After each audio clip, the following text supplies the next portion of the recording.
बच्चों coming towards the first drug that is the एड्रोफोनियम।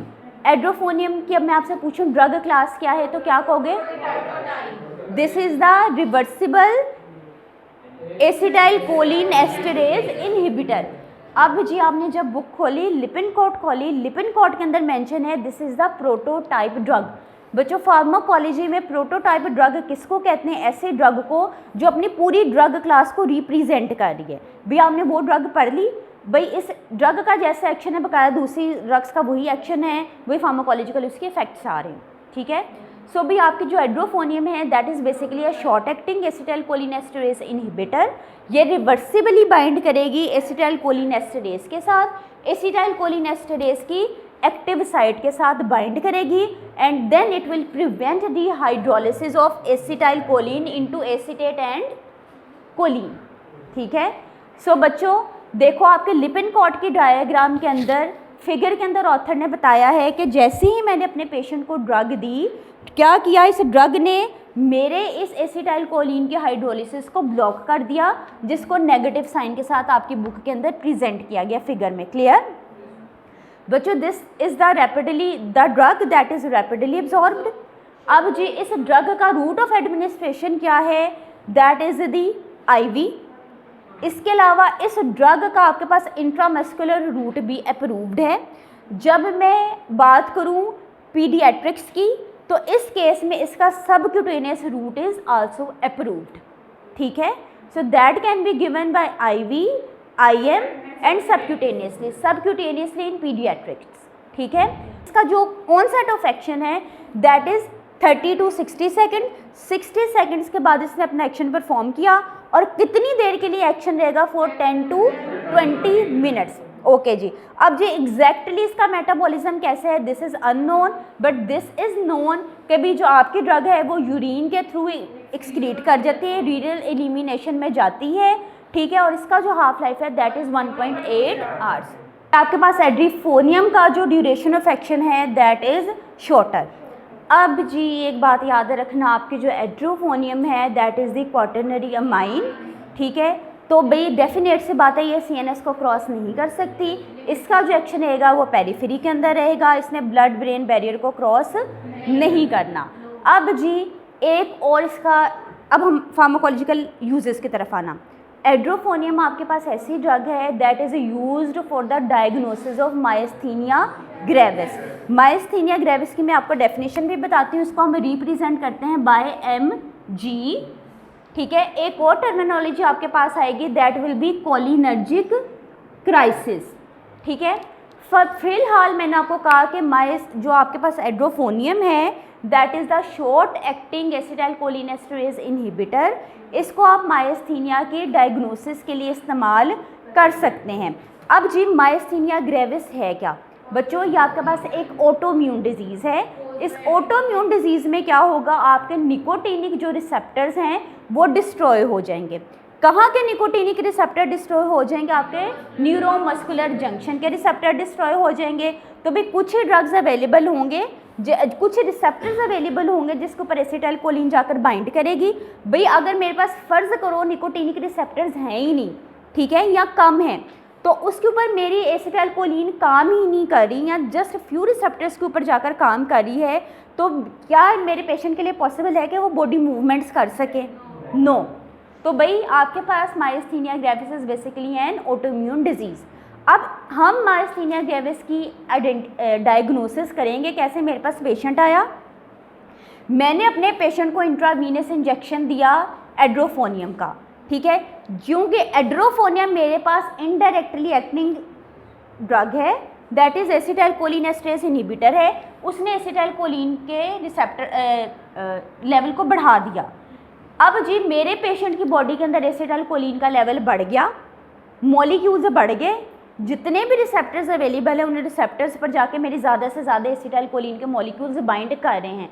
तो जो मेरा पेशेंट है उसमें उसकी जो मसल स्ट्रेंथ है वो इंक्रीज़ हो जाएगी, यानी कि जब मैंने उसे एड्रोफोनियम दी तो उसकी स्ट्रेंथ इंक्रीज़ होगी, उसके अंदर इम्प्रूवमेंट आई।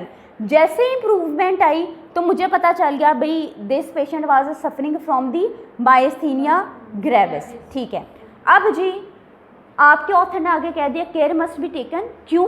क्योंकि अगर मैं अपनी ड्रग को इन एक्सेस यूज़ कर दूं, यानी कि ज़्यादा एक्सेसिव यूज़ कर दी, तो इट मीन्स ज़्यादा एसिटाइलकोलिन का लेवल बढ़ गया। अगर ज़्यादा एसिटाइलकोलिन का लेवल मेरी बॉडी में बढ़ जाएगा तो it will lead the patient towards the cholinergic crisis. Cholinergic crisis जिसमें एसिटाइलकोलिन का लेवल बढ़ गया, ठीक है। In this condition there will be the paralysis, ठीक है। अब जी इसके लिए एंटीडोट कौन सा मेरे पास है? Definitely antagonist, that is the atropine. Clear? नहीं, अब एक बात याद रखना, अभी मैं बताऊंगी एड्रोफोनियम को सिर्फ मैं डायग्नोसिस के लिए इस्तेमाल कर रही हूँ। क्यों? क्योंकि उसका ड्यूरेशन ऑफ एक्शन शॉर्टर है। कितनी देर के लिए है? देखो 10 to 20 मिनट्स का है। भाई मेरे पास एड्रोफोनियम सिर्फ और सिर्फ डायग्नोसिस के लिए है। इसके आगे मैं जाके ड्रग्स पढ़ूंगी that are for the treatment, जिनका ड्यूरेशन ऑफ एक्शन लॉन्गर है, ठीक है। देखो मेरे पास पेशेंट आया, मेरे पास पेशेंट था भाई, उसके अंदर मसल स्ट्रेंथ बिल्कुल नहीं थी। अच्छा, मेरे पास माइस्थीनिया ग्रेविस में ये कंडीशन आती है। यही कंडीशन तो मेरे पास कोलिनर्जिक क्राइसिस में भी आती है, ठीक है। अब दोनों में जी पेशेंट की कंडीशन सेम है। अब मैं रिस्क ले रही हूँ जब मैं अपने पेशेंट को एड्रोफोनियम दे रही हूँ। मैं एड्रोफोनियम दिया मैंने उस पेशेंट को जिसके अंदर एसिटाइलकोलिन कम था, उस निकोटिनिक रिसेप्टर्स कम थे, ठीक है। मैंने उसको एड्रोफोनियम दी, उसकी इम्प्रूवमेंट आ गई, दैट इज़ गुड। मेरे पास पेशेंट था कोलिनर्जिक क्राइसिस का, उसको मैंने एड्रोफोनियम दी जिसके अंदर ऑलरेडी एसिटाइलकोलिन का लेवल ज़्यादा था, उसकी तो कंडीशन और सीवियर होगी।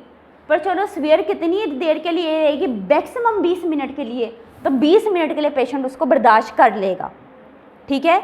इसके शॉर्टर ड्यूरेशन ऑफ एक्शन की वजह से मैं आपको कहती हूँ कि ये जो आपके पास ड्रग है that is just use for the diagnosis, not for the treatment. अगर मुझे ट्रीटमेंट चाहिए तो मैंने पेशेंट कंप्लाइंस का ख्याल रखना है। मेरा पेशेंट हर 20 मिनट बाद तो ड्रग नहीं ना लेगा, तो भी इसके कंपैरेटिवली फिर मैं एक दूसरी ड्रग सेलेक्ट करूँगी। क्लियर?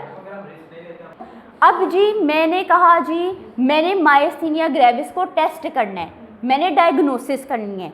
इसकी डायग्नोसिस के लिए मैं एक ड्रग यूज़ करूँगी that is the edrophonium. Edrophonium जी कौन सा टेस्ट के अंदर इस्तेमाल करूँगी? टेस्ट का कोई नाम तो होगा भी, टेस्ट का नाम है that is Tensilon test. Tensilon test में मैंने क्या करना है? मैंने अपने पेशेंट को आईवी सोल्यूशन देना है एड्रोफोनियम क्लोराइड का। टोटल मैंने जी इंजेक्शन में 10 मिलीग्राम डोज देनी है। मेरे पास पेशेंट आया, initially I will give him और हर 2 मिलीग्राम ऑफ द डोज। अच्छा, किसी किस्म का कोई रिएक्शन नहीं आया, इट मीन्स मेरा पेशेंट इज़ स्टेबल। तो अब जी कोई रिएक्शन नहीं आया for the first 30 seconds, okay. Remaining मैंने 8 मिलीग्राम अपनी डोज अपने पेशेंट को एडमिनिस्टर कर दी। अब इसमें इम्प्रूवमेंट आ गई, रिजल्ट मेरे पास पॉजिटिव आ गया, it means my patient was suffering from the myasthenia gravis. Clear? मेरे पास जी जब पेशेंट आया मैंने उसको जी एड्रोफोनियम दी, मैंने बी एड्रोफोनियम के थ्रू अपने पेशेंट की डायग्नोसिस कर ली कि my patient is suffering from the myasthenia gravis. Good. अच्छा, अब मैंने करना क्या है? अब मैंने जी पेशेंट की ट्रीटमेंट करनी इसी किस्म की, और मैं एंटीकोलिन एस्टेरेजेस या ऐसी ड्रग्स जो एसिटाइलकोलिन एस्टेरेज को इनहिबिटर करते हैं, ऐसी ड्रग्स मैं अपने पेशेंट को दूंगी। अब वो ड्रग्स कौन से इसको आगे जाके हम डिस्कस करने वाले हैं, ठीक है। That can be neostigmine, that can be physostigmine. इसी कैटेगरी की, इसी क्लास की ड्रग्स आपके पास आ गई। बच्चों एड्रोफोनियम से भी अब तक मैंने कंक्लूजन निकाल लिया कि I can differentiate between the cholinergic crisis and the myasthenia gravis, ठीक है। अब जी आपको इस ड्रग को इट मीन्स केयरफुली इस्तेमाल करना है। मेरी ड्रग ने बेसिकली किया क्या कि भी देखो इट में आल्सो यूज्ड, फर्स्ट यूज इसका देखो कि for differentiating cholinergic crisis and the myasthenia gravis. Secondly it is used for reversing the effect of the non depolarising neuromuscular blockers. मेरे पास ऐसी ड्रग्स हैं जो मेरे that are acting as a neuromuscular blocker, मेरे मसल्स की activity को वो ख़त्म कर देती हैं, तो उनके इफेक्ट्स को एंटागोनाइज करने के लिए आई विल यूज़ दीज ड्रग्स।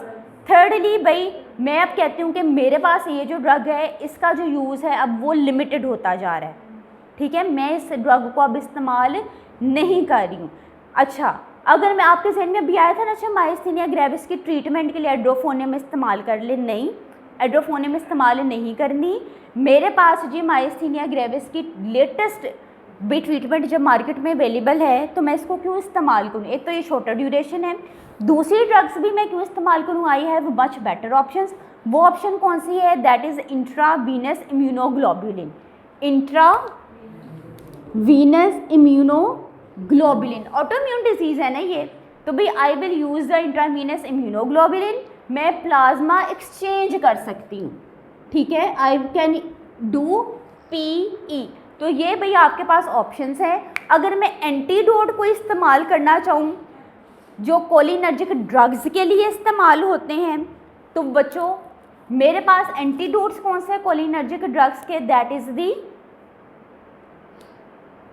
कौन सा एंटीडोट आएगा? एड्रोफोनियम के एंटागोनिस्ट कौन सा है? एट्रोपिन।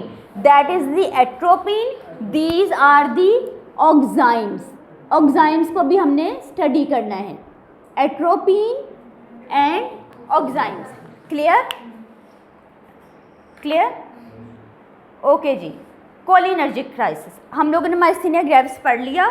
मेरे पास निकोटिनिक रिसेप्टर्स नहीं है, मेरी एसिडाइल कोलिन निकोटिनिक रिसेप्टर पे काम नहीं कर रही, मुझे मसल स्ट्रेंथ नहीं आ रही, ठीक है। अब इसके कंपैरेटिवली कोलिनर्जिक क्राइसिस क्या है?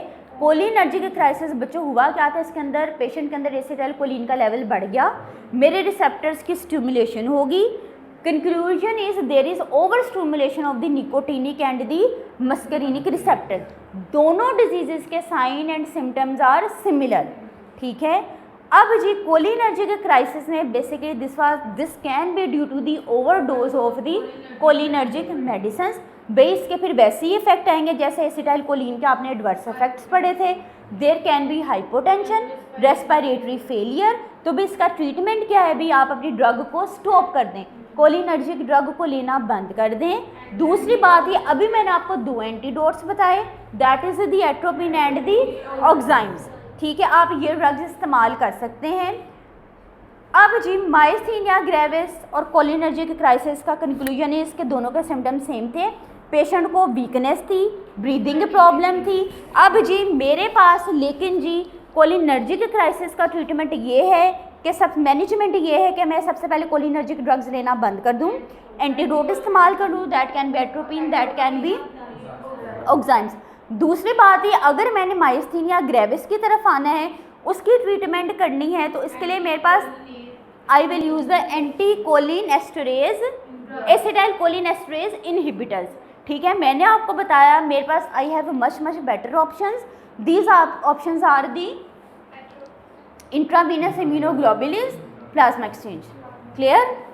अच्छा जी, अब यहाँ से जी मैं आपसे क्वेश्चन पूछती हूँ क्योंकि हम कंक्लूड कर रहे हैं।